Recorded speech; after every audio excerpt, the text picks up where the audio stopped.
Welcome to Peter and Ruffy's Football Show, your daily fix of football chat here on STV. The main talking points tonight: Julian Faubert signs for Kilmarnock on a short-term deal.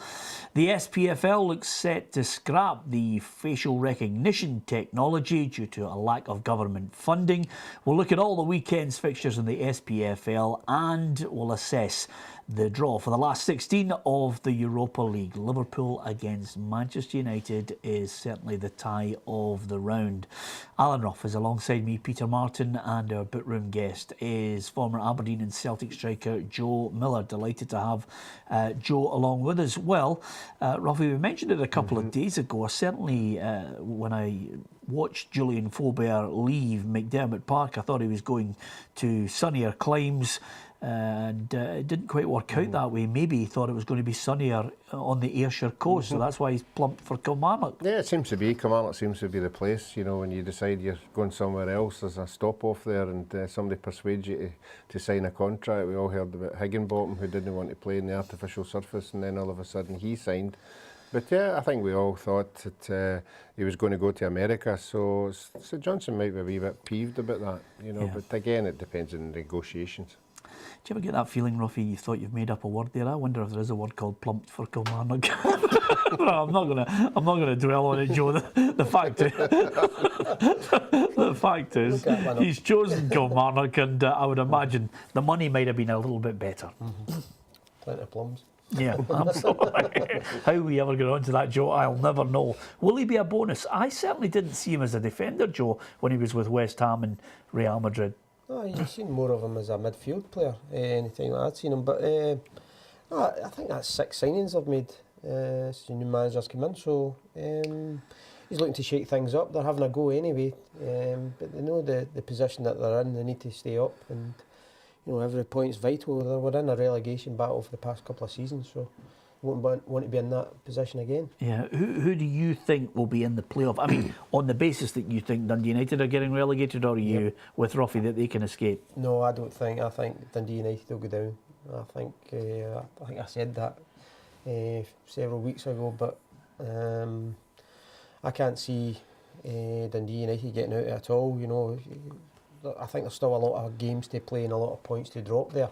But again, it's how the other teams do. But you know, Kilmarnock, Motherwell could get dragged in, and I think it'll be between those two, so it'll be in the playoff. Yeah, okay. I'm playing for Hamilton Accies, Ruffy. There you are. I've fired the word in. It's now the word of the programme. I'm going for Hamilton Accies in the playoff. In the playoff. United relegated. Yeah, I would think Hamilton, Motherwell, Kilmarnock.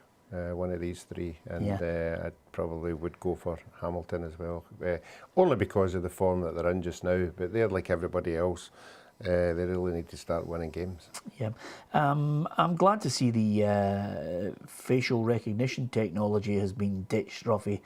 I believe the SPFL were getting themselves into what would have been very, very difficult waters, even with government funding, trying to get that off the ground. Yeah, I would like to think that there are other avenues of nailing these people. You know, we've got CCTV, you know, we've got, you know, the police there, the stewards there. I would like to think we'd take another step, you know, and just make sure that these people are caught and punished, because once you catch and punish them, it's the people round about them you hope would learn a lesson to say, look, that's what's happened to him, it's not going to happen to me. So the next step after that is, obviously, we spoke about it as well, was supporters actually standing up and saying, look, you're destroying my club, you know, we're just going to finger you and get pointing you at. Yeah, absolutely, and tell them you've got to go.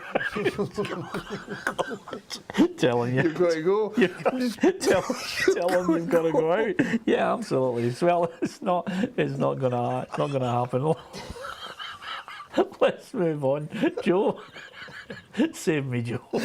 Hamilton Accies against Celtic. I reckon. I reckon the Accies. They don't have a good record against Celtic, and they haven't won any of their last 9 games. So it's going to be a tall order. And of course, the good news for Celtic is Messi is fit. I mean, James Forrest is fit. Yeah, well, I think it'll be a difficult game. You know, Hamilton over the past few seasons kind of provided a little shock now and then where they turned it on against Celtic, but I can't see them doing anything tomorrow. I think Tonight. Tonight. Sorry, it's going to be a difficult game. You know, selection problems again for the manager. Who his best team's going to be. But yeah. I don't think it's helpful, Joe, when a manager starts saying he's got the touch of Messi and putting pressure on James Forrest. And James Forrest may well be, off in the summer. But I don't like that. I mean, no, you know, I think you played with Stevie Filton. Yeah, Billy McNeil gave him the tag of Baggio, and that kind of stuck in the boys in the dressing room. Really ripped into him for that, but it's not an ideal like making a comparison with a world class player. Although quite a lot of Celtic fans would like to have Messi, the real Messi at Parkhead, but at the same time, you know, I think when I'm turning down the offer was surprising. You know, there's quite a lot of players trying to get to Celtic Park rather than leave them. Yeah. But maybe he's needing a fresh start and try and kick-start his career again, because it's been a stop-start. Past couple of seasons he's had with injuries and selection-wise getting in and out the side. So, you know, if he feels that pastures new is better for him, then good luck to him. Just one little point. I don't want to dwell on the little spat that was created between Ronny Deila and Mark Warburton, but on plastic pitches, Ronny Deila said, you know, a lot of people are maybe old-fashioned about it, but it's the way ahead and he'd have no problems with a plastic pitch at Celtic Park. No, I don't think he knows the tradition. I don't think the fans would like to see a Celtic Park being plastic. It's just that's a non-starter. You know, Celtic Park's one of the best surfaces you can play on them. They spend a lot of money in the surface every season. So if you can look after it, and there's not a lot of games on it, or there's any training on it, then you can look after your park pretty well. We're trying as best as we possibly can, Ruffy, to create this feeling that Aberdeen are really, still in the mix with Celtic. If Celtic were to win tonight, then Aberdeen suddenly have a home game against St Johnstone where the pressure's back on them again. I reckon that last little buckle that they had, has killed off any real hopes. I think that's a problem. Every game for Aberdeen now is pressure. Every game has to be 3 points, to hold on to Celtic. And I think eventually, when you've got players who haven't been in that scenario year in, year out, then some of them are going to buckle. And it looked that case when they got beaten that last game. So as long as they're at home with their home support behind them, you would think that they would be good enough to win their home games. I just feel that the pressure will be mounting, and it's a horrible thing to play under. Yeah, and just on that point, and trying to flip it, Joe, they've lost only 4 out of, I think, 31 games at Pittodrie, but, because they can't really threaten Celtic enough for everyone, I think a lot of the effort and the good stuff that Derek McInnes has produced there with that side, and a great amount of consistency, I think that's been lost. I don't think he's got as much credit maybe in the Central Belt as he deserves. Do you agree with that? Oh, totally. I think he should get a lot more recognition for what he's done. He's kept the pressure on there this season. I think he's been a bit unfortunate at times, and roughly to say as well that sometimes, if you're playing at the same time as the team that you're, kind of chasing that top spot for, the games that are on the same day, same kick-off times and all that, it keeps the pressure on, it keeps the thing exciting. But when you've got midweek games and they're playing catch-up and there's games in hand and the teams are, that's where it starts to, that's where the pressure mounts on managers and the players as well. Yeah.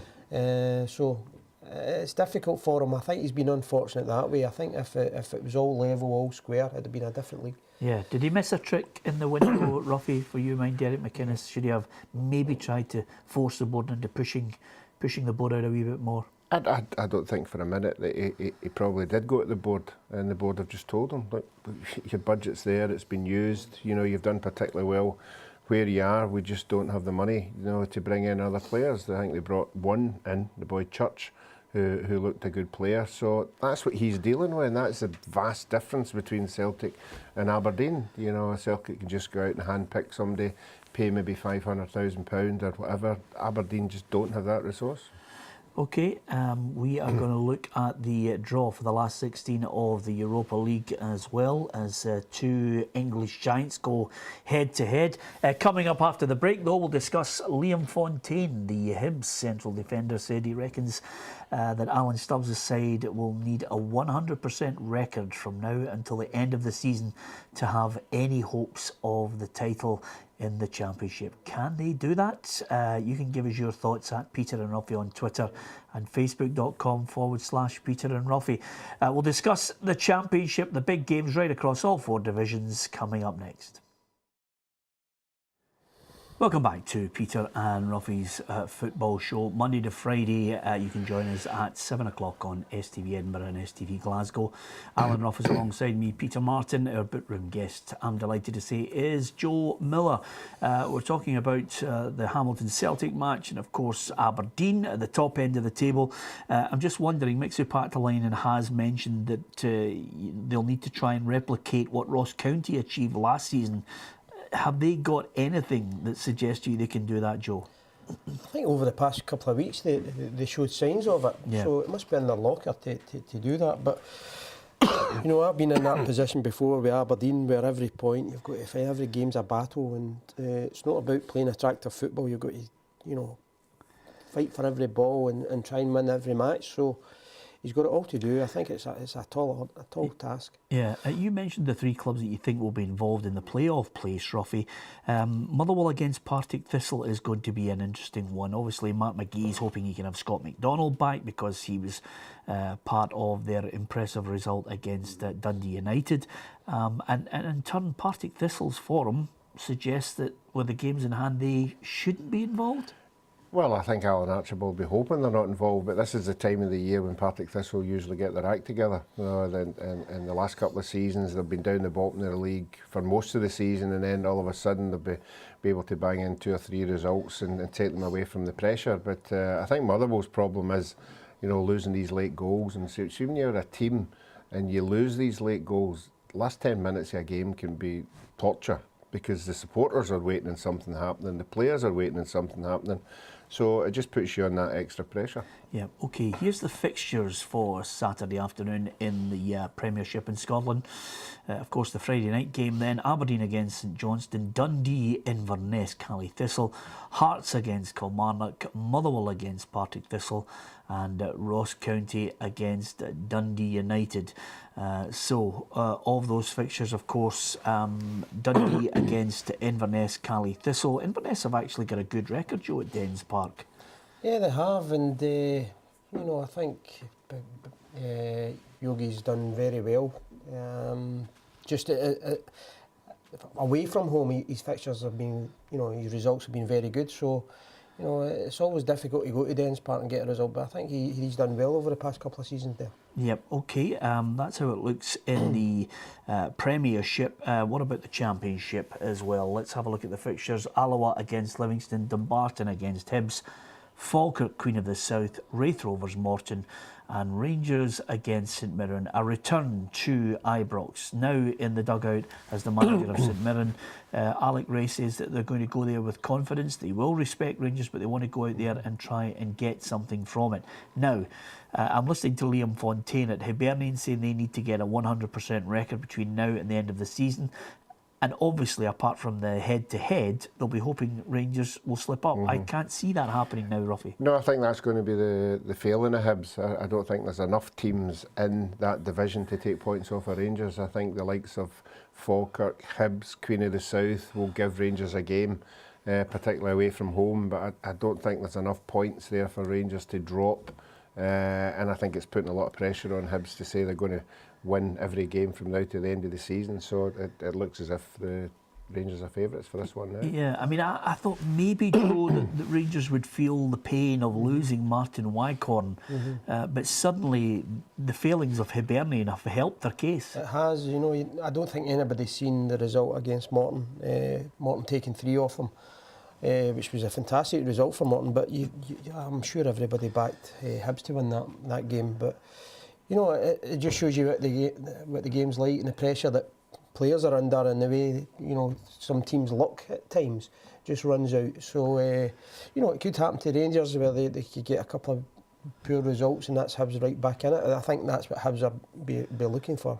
But you know, it is going to be a difficult game tomorrow. I think St Mirren, over the past couple of weeks, have been playing good football, and they'll be going there with a lot of confidence. Yeah, well, let's have a look at the table in the Championship. The one thing I would say to you, Ruffy, as far as the Championship is concerned, is you know, because of these playoffs, suddenly everything's alive in every division. You know, you've got 3 teams there. I think eventually Hibs, Falkirk, and then you know, one from 3 or 4 trying to get that last playoff place. Is that fair? Yeah, I would say 1 from 4. I think every one of them will fancy their chances, and I do think sitting at Falkirk will fancy their chances of possibly catching Hibs. You know, they might be looking at Hibs now to think they might go on a wee bad run. So if they can keep the form up that they're doing just now, I think they'll believe in that. That second and third spot can be very crucial. Yeah, I mean, financially there's a reward finishing higher in the table, Joe, but as Ruffy mentioned, yeah, I think overall the discussion is basically about how many games you're going to have to play, because it's heavily weighted in favour of the Premiership side, who only have to play that 1 game. Yeah, they do, but it's... I think Ruffy's right. I mean, the second and third teams, you know, once I think they've only got a couple of games to play against each other, so you know, they could take points off Rangers, and you know, the whole game opens up then. But between now and the end of the season, I think, you know, like say Mortons and Queen of the South are going to, you know, take teams, because they're getting a wee bit of form, so they could start pinching points off of teams, maybe even the second and third team. Yeah. But have you got a 4th choice? I mean, I think we all agree. Rangers, Hibs, Falkirk. I think Queen of the South. Yeah. Queen of the South. Ruffy? I think Queen of the South, but I still think St Mirren. I know Alec didn't want to go 100% with it. I think they're in with a good shout. Next couple of games will be important. Obviously, if he can take something at Ibrox, it would be a bonus. I think if he does take something at Ibrox, I think that will give them a wee boost in the next few weeks. I think because the players will get confidence now that things are going in the right direction. So it could be St Mirren, but I think Queen of the South have been always there or thereabouts. Difficult side to play against. Yep, okay. Here are the fixtures in League One to look forward to tomorrow. Airdrieonians against Ayr United, Dunfermline Stranraer, Forfar against Albion Rovers, Peterhead against Brecon City, Stenhousemuir against Cowdenbeath. I think the performance of Peterhead in the second half of the season has been the standout, Ruffy. Yeah, I think everybody thought that Dunfermline and Ayr United were going to run away with that, but no, they've got their act together again. Ronnie McAllister scoring goals, and they'll be confident that they can push Ayr United all the way, but they've got a pretty easy one tomorrow, so they'll be looking at the other games round about to see if other teams will be dropping points. Yep, and here's how it looks in League Two, I beg your pardon. Here are the fixtures for League Two. Annan Athletic against Stirling Albion, Arbroath versus Clyde, Berwick Rangers will take on Montrose, Elgin City, East Stirling, and Queen's Park against East Fife. And I think Elgin City slip up last week. Ruffy surprised more than a few. That is tight now at the top end. Anyone could win that title. Yeah, I mean, obviously, if we can see the table, I think even the 4th bottom in that league would fancy their chances to get into the playoffs. If not win the league, it's so close, you know, that there's 32 points.